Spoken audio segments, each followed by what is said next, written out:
Good afternoon, sisters and brothers, at the Transformation Center's wonderful meeting taking place in Framingham today. Thank you for having me digitally anyway at your celebration today, and thank you for recognizing my role in any of this. And I just wanted to recognize all the people who do the work at the Transformation Center and do the work of peer support everywhere. I grew up in Boston. I went to the coding school, which was called, at the time it was called the Industrial School for Crippled Children. I mean, the name of the school was changed that year, so it was great. That was great. And there were some people in our class who helped do that. So that was fabulous. So I got good lessons in that fundamental change can be made if you organize and if you go at it methodically. And so that set up a good experience for me. Then I started working at the Boston Self-Help Center. It really was peer support. Centers for Independent Living came up out of a network of peer support. People who were sharing their experience with, a lot of it was with physical disabilities, but a lot of it was also, it was starting, people were starting to talk about depression and stuff like that, and that's where support groups started. People were comparing notes and sharing struggles, and that's when people got the data to assess their situations and kind of interrogate, their situation and say, okay, what are the leverage points on this? What can we do?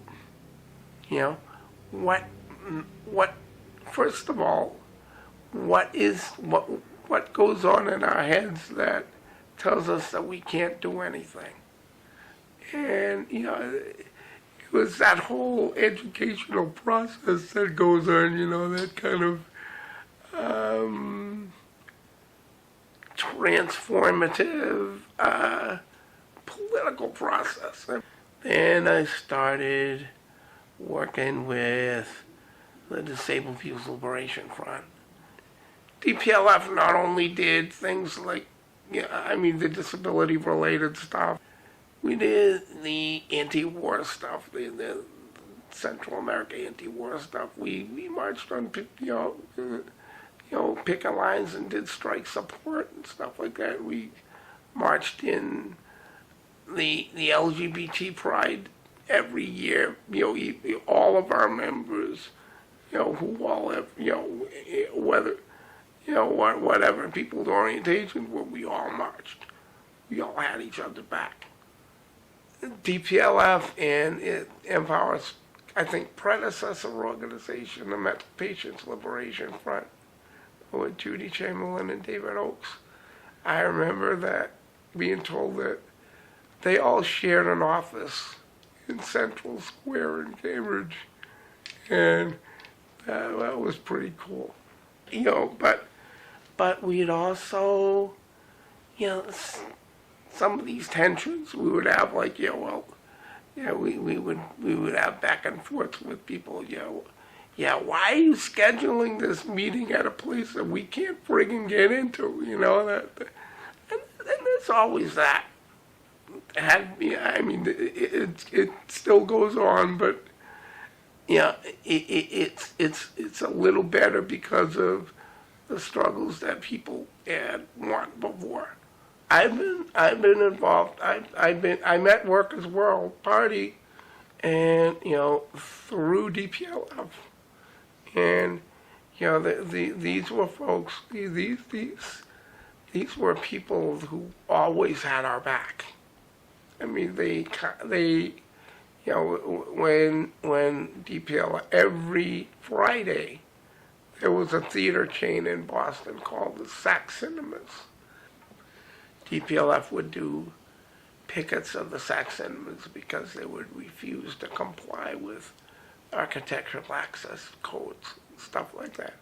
And every Friday night, on every picket line, you would see folks from Workers World and from other organizations around the left who people would bring around. You'd see union people, LGBT activists, and everybody, and you would see these folks who would have our back. I'm going to direct your attention to listen real close to our brother Brian Shea. This brother has been on every single picket line of this union. Thank you, sisters and brothers.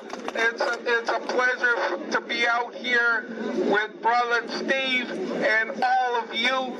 You are writing a chapter in the people's history, in the people's history of the world, the history of the 99%.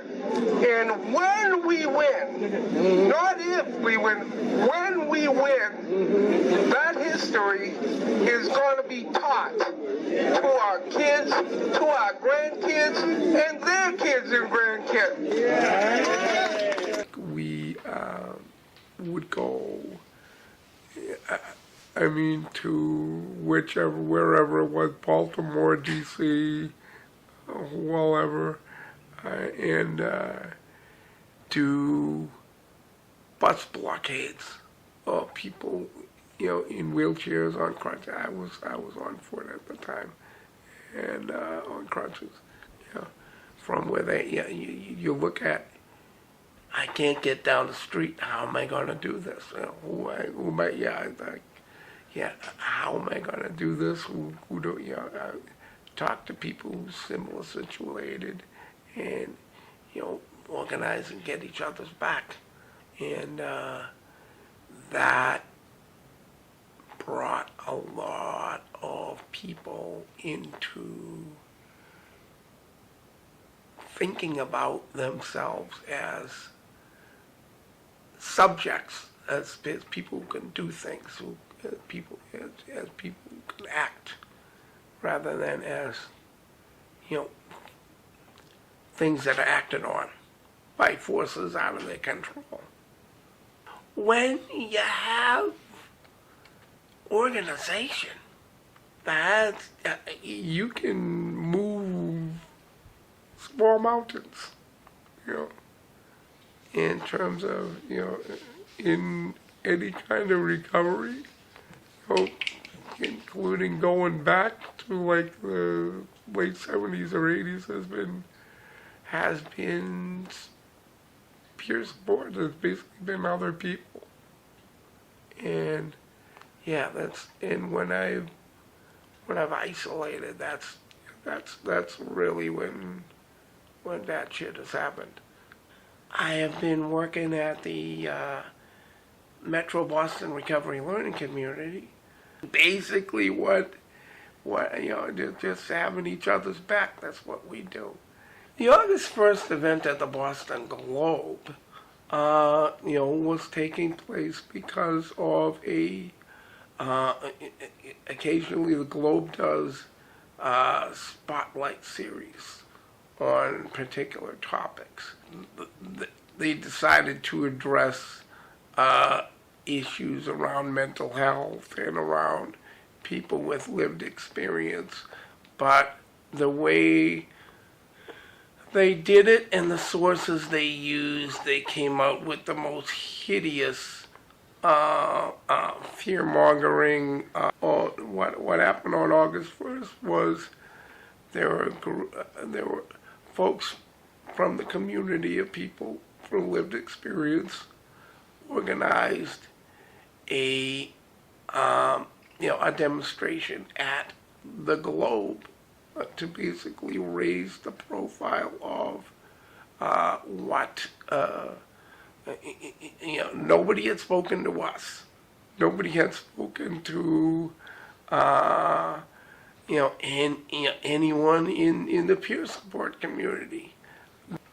I am so glad that we did that action at the Boston Globe together. It was such a powerful